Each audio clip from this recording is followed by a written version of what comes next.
Oh, there's a question over there. Yeah, one of my questions is actually for you, Simon. I was wondering, in regards to the fragrances that we smelled during the animation and the pilot tonight, I assume that you designed them because you're the perfumer. Mm-hmm. But one of my questions had to do with what sort of was the process in using these fragrances and what sort of guided your decision into which one would go where and why we would smell one, during the animation and so on. Yeah.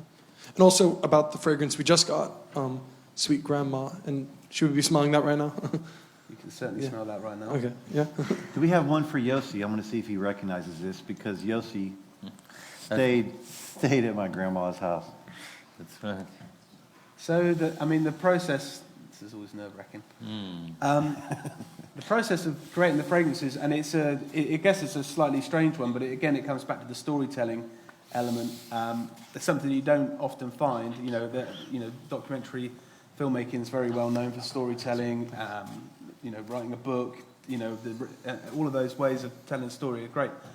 Fragrance, you never really find people telling stories with fragrance. So it's been quite an exciting and big challenge, really, to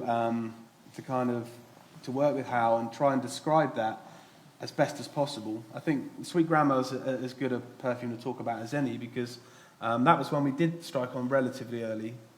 As we said, like I'd met Hal at the Gorilla pop-up shop in 2013, but I didn't know who he was. He didn't know who I was. He didn't know I was a perfumer.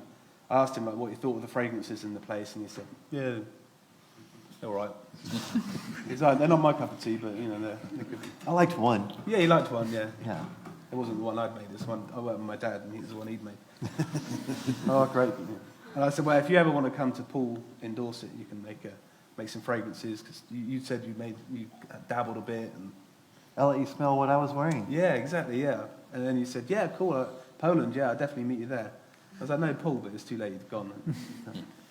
and then he got in contact and was just one of these meeting Hal moments. "Hi, I'm trying to get hold of Simon. He said I'll make some perfume in Poland or something.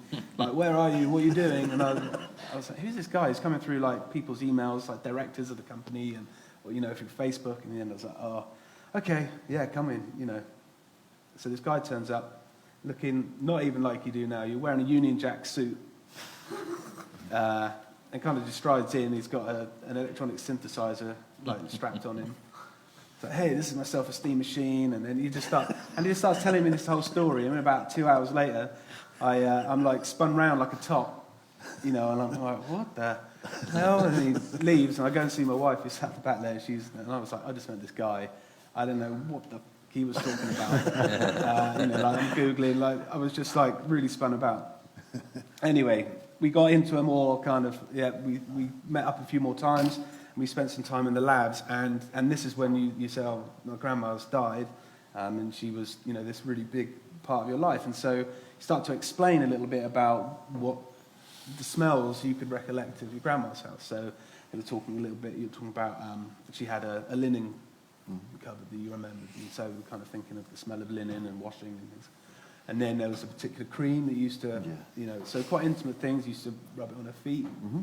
And there's a kind of mothball-y kind of from smell. the closet. Yeah. So all of this is going on, and Dad's doing a great job of kind of interviewing you almost and extracting that, and I'm at the kind of the perfumer's organ and the scales, like pouring things together, and then you're pulling these elements and he's describing it. You bring it all in. There's music going as well because you were putting on music that you liked and recreating the atmosphere, and then I hand you the bottle.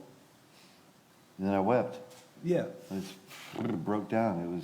And alchemy was real.